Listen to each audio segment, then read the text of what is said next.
Hello बच्चों, let's see the question. Most cultivated plants are autopolyploids, allopolyploids, aneuploids और haploids.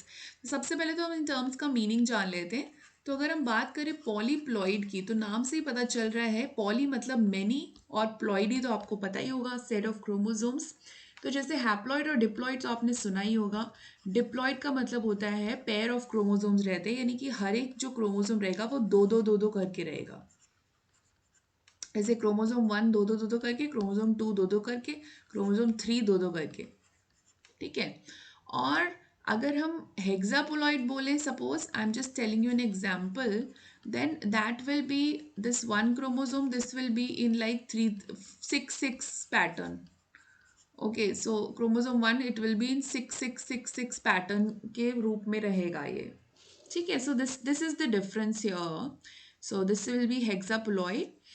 सो अब autopolyploid और एलोपोलॉइड का अगर हम देखें कि इसमें क्या हो रहा है, तो ऑटोपोलॉइड तब होता है जब more number of chromosome set रहेगा from the same species. So that is ऑटोपोलॉइड.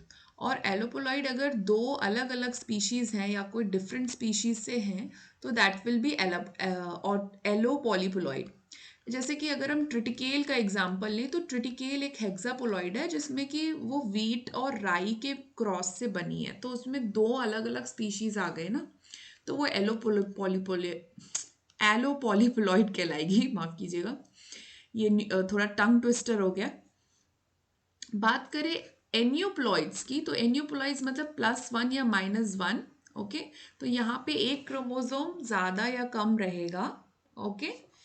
Haploids की बात करें तो हैप्लॉइड्स तो आपको पता ही होगा, जो कि only one set of chromosome यानी सारे क्रोमोसोम यानी 1 2 3 ऐसे सारे एक एक ही हैं, तो वो हो जाएगा हैप्लॉइड्स. तो मोस्ट कल्टिवेटेड प्लांट्स जो हैं वो हो जाएगा हमारा option B allopolyploids. Best of luck.